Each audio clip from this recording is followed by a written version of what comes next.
I'm Patrick Tirino. I'm from Astoria, New York. I always knew I was gay from a very, very small age. I can vividly remember a picture that's still in my mother's scrapbook where I'm like posing like this, and everyone's like, "Oh, were you making muscles?" I'm like, "No, I was carrying Wonder Woman's lasso." When I went to grad school up in RPI, I kind of started to allow those feelings and thoughts to surface and start acting on them, going out to gay clubs. And that also was my entry point to start making more connections with the gay community that was doing theater up in the Capital Region. I graduated with my degree. I didn't quite get on the path that I wanted to just yet in terms of landing a job to be independent. So I had to go back to my parents' home in Long Island. And while I was there, kind of had to shut everything down. And then I got an opportunity and I decided to get a master's in education.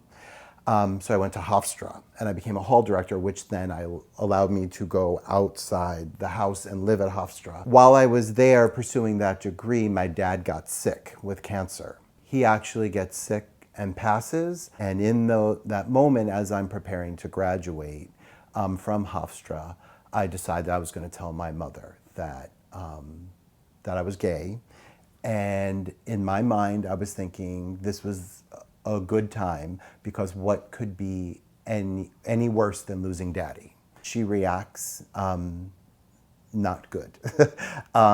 She felt like it was another loss for her and she cut me out of her life. So then I start working, I get a job as a teacher. Christmas approaches of that year and, you know, as most Italian families, you know, the holidays are a big deal. I was like, how am I not spending a holiday with my mother? So I called her up and I said, "Mom, this can't be. The truth of the matter is I'm still gay and that's still gonna happen and everything that comes along with it, but this can't be." She kind of reluctantly agreed and it was like a little awkward at first. And then slowly, like as I dated people, I brought them for her to meet them. She was welcoming. She wasn't overly welcoming, but she was welcoming and she was trying. So I'm out to my mom. I'm going to Hofstra finishing my degree. And while I'm there, I'm still going out. And what I'm noticing is, yes, it's fun and I'm having a good time and I'm meeting people and I'm seeing what the community has to offer me. But I'm feeling that I'm just not completely connecting with just the nightlife part of it. Where I teach, I one day was in a copy room and this woman walked in. We were brand new teaching and we just started chatting and she happened to be the chorus teacher. And because of my love for theater, we started talking about theater and music. And she said, "Oh, are you doing any shows right now?" And I happened to be doing a show out on Long Island, which was pretty far out from where we were teaching.